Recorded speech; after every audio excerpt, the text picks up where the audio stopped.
Chenro mag kunyo liete bungu ma Shakahola pod dhi nyime e odiechieng' ma kawuono ma en odiechieng' mar 7. Ringre 5 ne ogol oko e lietego kendo chwalo kwan ji duto ma osetho e midhierono nyaka 103.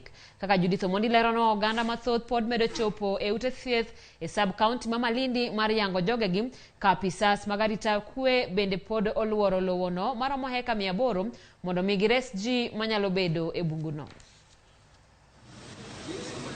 E odiechieng' mar 7 mar kunyo liete bungu ma Shakahola, ringre mamoko imed kuny.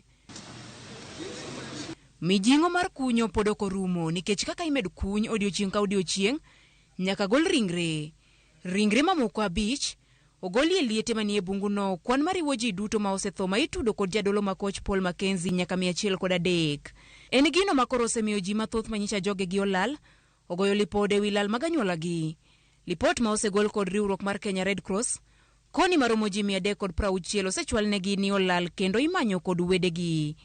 E alwora mar osiptand sub-county ma Malindi, oluor kod oganda mamedo chopo pile ka pile kod geno mar yudo anyuolagi. Midhiero maneno e lenda wang'gi nyiso riyo magin go e yudo johera maggi. Mama Ruth Kadzo en achiel kuom jogo mane ochopo e kar kano ringre joma otho ma Malindi mar fuaro poni ringre nyare kaachiel kod nyikwaye gin moko kuom ringre ma okan kono. Kadzo en achiel kuom jogo mane ochako kanisa mar Good News International Church ka giriwore kod Mackenzie magikone ne giweyo bang' Mackenzie chako chiwo puonj magikoni ne ok giyiego. Na hivyo ndivyo dini ya Good News ilianza. Manake walioendelea kujiunga nao akiwemo mmoja wao alikuwa ni Paul Mackenzie, alikuja wakajiunga na mama na kila mtu akaamua tulie kivyake. Ndio mama akaamua kwa hii miaka yote haina haja tena nitafute tena dini nyingine nijiunge. Wacha tu niwe nikiomba Mungu wangu hapa kwangu na nitabarikiwa tu hapa.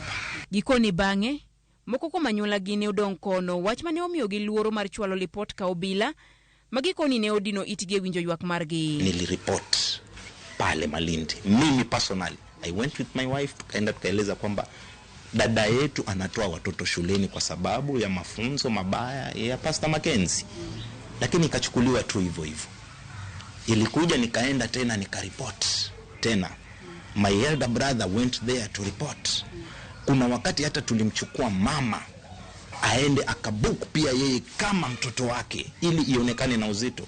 Lakini asasi za usalama zina relax tu. Bad migao mar doe pacho kayo singo mar nono kadibed ni do seketo nyau e yalo buche ma osebedo katudo Mackenzie gi timbe mag rocho dwaro mag chik chakre ne chak makone buche mopogore higa mar 2017. E oboke ma ochiw gi bad migao mar doho, Paul Mackenzie kod ji mamoko magitudore godo osebedo kod buche ma ohewo 10 ka mokwongo nen mano mar chiwo puonj ma wito nyithindo kod oganda. Doma pacho ka bende okoni gidhi timo nonre wigi ma omiyo jong'ad bura ne ok oketo sinani e tieko buche mane ochwal chakre higa mar 2017 dwe mar 10 mane tudo Mackenzie kaachiel kod moko kuom jodolo mage kod puonj magalagala. Chenro mag baro ringre manyicha osegol e liete mane owinjo chakre odiechieng' ma kawuono, kata kamano ne ochor nyime nyaka chieng' tich abich kuma ibiro timie kod jabero mar piny owacho Johansen Oduor. Judith Omondi, Ramogi TV.